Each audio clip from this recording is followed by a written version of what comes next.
Welcome to Hood Champion Boxing and Sports. In boxing, you find a way to win or you find a way to lose. Listen, when it comes to Devin Haney and his weight, the fact that he cuts weight to get himself down to a weight class where it's probably abnormal, it's got a lot of people's attention again. This time, not necessarily because of him looking ghoulish, like he would look when he was cutting down to 135, but because of how much he's rehydrating. Now, it isn't uncommon for Devin Haney to have outweighed his opponents when he was fighting at 135. But it's getting more attention now because of the fight this past week when he fought Regis Prograis and how he came in actually at 165 plus pounds. Regis Prograis was just about 10 pounds shy of where Devin Haney was on fight night. But I wanted to point out, when it comes to Devin Haney, and when it just comes to cutting weight, that's not necessarily, it's not a good thing, okay? And he's been doing it for a long time. We know for 10 years straight he fought at 135. So for me, it's like, well, what happens to Devin Haney long term? Cutting weight, then ballooning back up, then coming back and cutting weight, then ballooning back up. So what that has to affect the body in some shape or fashion. Now, I'm not an expert, but I'm a common sense man. Just like most of you, we've worked out a lot, and some of us have had to cut weight, whether you're trying to get into, for the ladies, a dress or an outfit, guys for a fit test, or guys for sports, whether you're a wrestler, boxer, it doesn't matter. At some point in time, not all of us, but some of us have had to cut weight. And I think when it comes to weight cutting, there are a lot of people who just believe that cutting weight and being leaner will mean that you'll be fitter. And when it comes to boxing, I think when guys want to cut that weight and get their weight down, I think they feel that that's going to make them quicker. And especially when they get down to a weight class they're not supposed to, they feel they may have somewhat of an advantage when they get to rehydrate if there's no clause in the contract to whatever weight they can possibly rehydrate to. Now, when it comes to rehydrating, depending on who you have in your corner, if you have the pharmaceutical genius, it's not just a matter of going and drinking Pedialyte or drinking Gatorade or sipping on water to slowly rehydrate, right? If you have a pharmaceutical genius or a very intelligent strength and conditioning coach, well, then there's something these guys can take called diuretics, right? Diuretics can help you, lose weight and help you water weight and help you to put a lot of water weight back on, right? Some of it's legal, some of it's not. But what I'm going to tell you is there are a lot of rumors, there's speculation that Devin Haney is doing these kind of things. Now, is that true? I don't know. But what I will tell you is that when many people think that it's a good thing to cut weight quickly, it is not a good thing, and you don't want to be bargaining with your health. Now, let me tell you this. This thing about Gervonta Davis and Devin Haney. Gervonta Davis is a small guy, but he says 135 is his division, right? That's where he's comfortable. That's where he wants to fight. People are pushing for Gervonta Davis to fight Devin Haney at 140. But then people are now like, well, hold on a second. If Gervonta Davis fights him at 140 and Devin Haney, who I think can rehydrate to 170, right? If he got to 165 and some change, he can get to 170. And if Gervonta Davis only rehydrates to, let's say, 147, that's a huge difference in weight. Devin actually has more of an advantage then, like a 20-pound advantage over Gervonta, opposed to the 10-pound advantage he had over Regis Prograis. But it depends on when Devin Haney, because he's a big boy. My question is, from what weight is he starting at and what weight is he getting down to? So Devin Haney says he walks around about 160 something. That's a lie, right? Devin Haney, you can look and see. His face is swole up like a French bread. You know what I mean? He probably lotions up with garlic butter.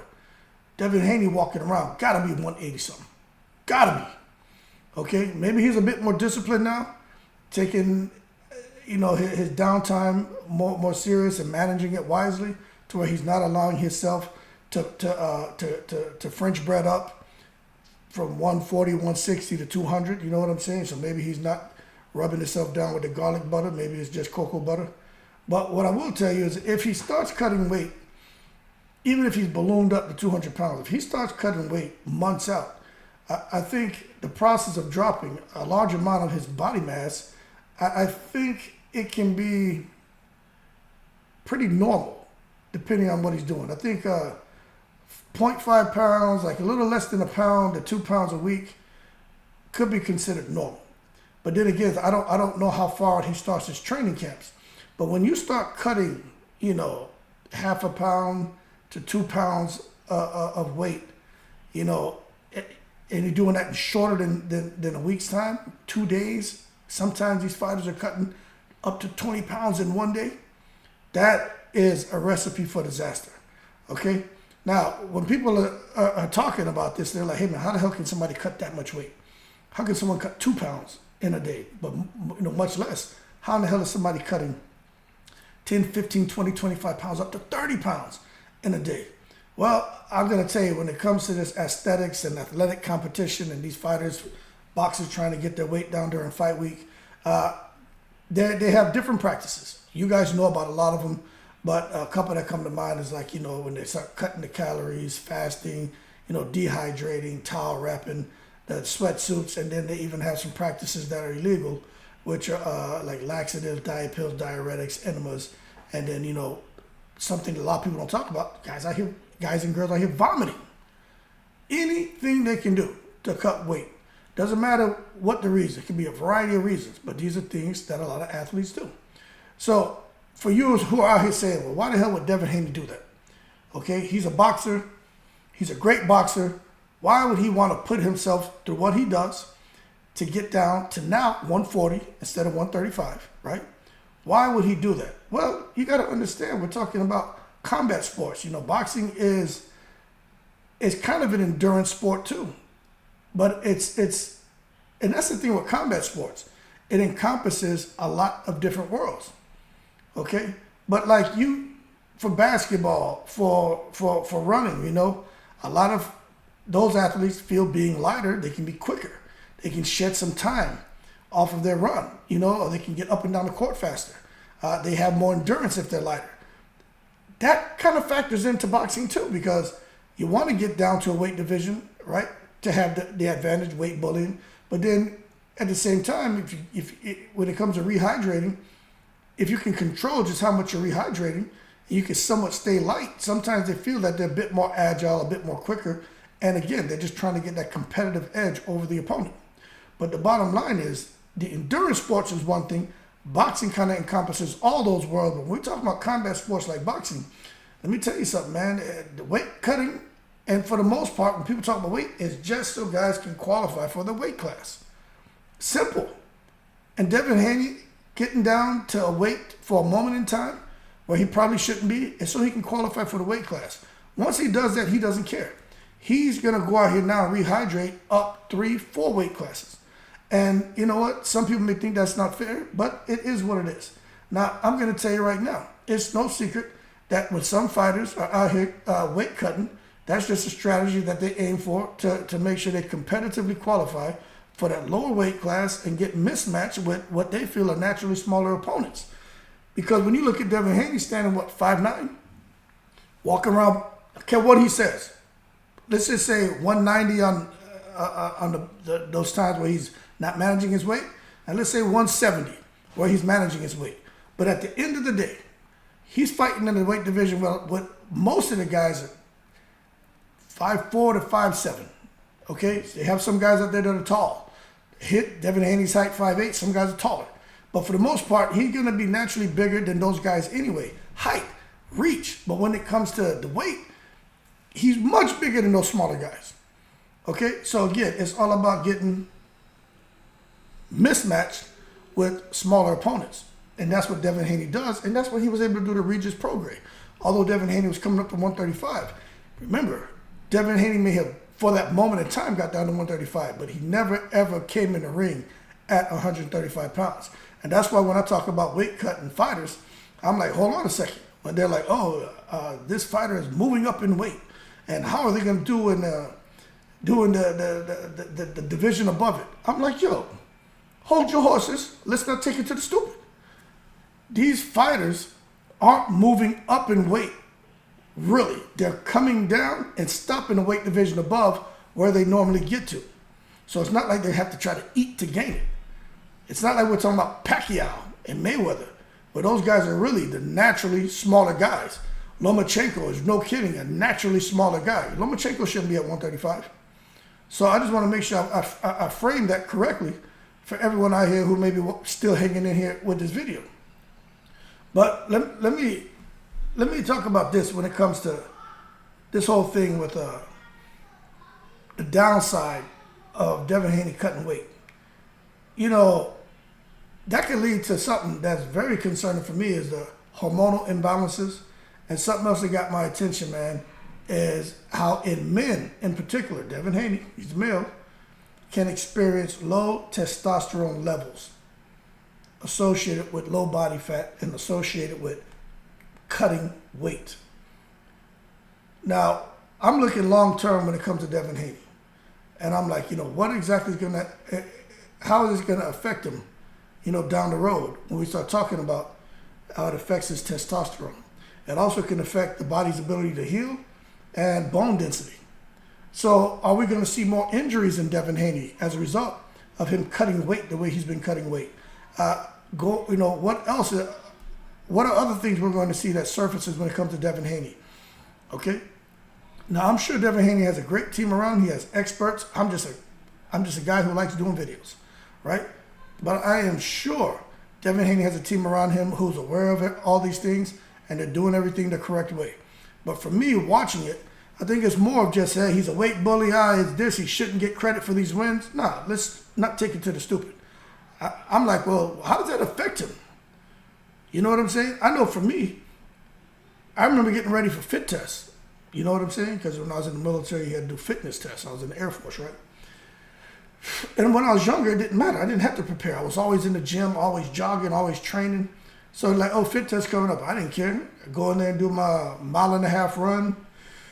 When I was younger, I was running 1.5 miles. I'm like 7:12. Then as I started to get a little bit older and, you know, you slowed down like, you know, 9 something, then 10 something. Then I eventually bubbled my fat ass up to like 12:10. But that was from like age like 21 up to like age 42. So you can see how shit changes. My body, I'm not a slim guy.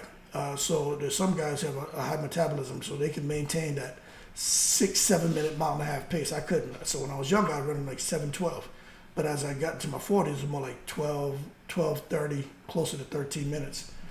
But again, it comes back to what I was saying about Devin Haney and the long-term effects. But what I'm getting at is I had to work harder as I got older to cut that weight, and how it affected my body is I noticed once I would drop the weight for a fit test and cut from like 220 to, you know, 201, 198, as soon as I eased up on all the cardio and dieting and started eating regular, I guess that was rehydrating. I'd rehydrate back up to like 215, 220. Not overnight, but over a period of time, you know what I'm saying? Like within a month. You know, all of a sudden I noticed if I'm not staying on top of it, I would just swell back up. So as you get older, it becomes tougher. Okay? So with Devin Haney, I just know my body went through those changes. I'm like, I can only imagine what his body is going through, seeing that he does it more often. And the training he does is probably more harder on his body than all the training that I was doing. But what I will tell you is I think it's difficult. I think you got to, to a certain extent, you got to be somewhat obsessed with what you're doing to want to put your body through what Devin Haney put his body through, to look ghoulish, like how he looked at 135. But I just tell you this right here, man. You got to have realistic goals. You got to lose weight over time. And he has to make sure he can justify his reason why he's doing what he's doing. Because I'm telling you right now, man, you know, a realistic amount of weight to lose in a given period of time is probably less than 5% of your body weight per month. Less than 7.5% of body weight in 3 months, less than 10% of body weight in 6 months, and probably less than 20% of your body weight in a year. When you take your time and gradually strip the weight off over time, it's less risk of having health issues and complications. But for Devin Haney and the weight cut, I think at some point, depending on how long he stays in boxing, I think we're going to see him start to have some kind of complications health-wise, unless he just gets at 147 at a healthy weight and he fights there. Because let me tell you something, people don't want to talk about this, man. But the reality is this, man. There have been several deaths associated with cutting weight. This whole thing about sweatsuits, about saunas, heat stroke, guys out there running in the heat. There's a lot of different things that can cause a fighter to end up dying. And some of these methods, depending on when they implement them in the weight cut process, especially these guys during fight week, it can be fatal. So when I'm watching Devin Haney, there's some people who are going to say, you're taking it to the stupid, nothing going to happen to him. To that I say, screw you, where's your crystal ball? You don't know that. I'm just having a conversation, right? You don't know that, I don't know that. But I think it's important that we at least educate ourselves and get more away from that topical conversation, kind of drill down into the weeds to say, okay, he's a weight bully, he's gaining all this weight, rehydrating, he's picking on small guys, go fight Boots, go up to 154, fight Jamal. You're really a big guy, you should be fighting in them divisions. I get it, but forget all that. How is this affecting him? And how does it affect other fighters? I've done videos on weight cuts before, but Devin Haney is kind of the topic of conversation for today. And as far as the weight cut, is it good for him? For that moment in time, to make sure he has a mismatch, yeah. But when you really look at what it can be doing to his body, bone density, testosterone levels, maybe not. Okay? Maybe not. But then again, who am I? I'm just a hood champion having conversations.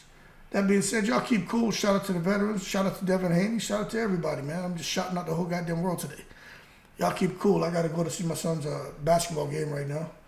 But I just think, man, when you start losing this weight, if you don't do it the right way, it should be cause for concern. And long term, you just talk about how it affects your body, especially when that shit about testosterone.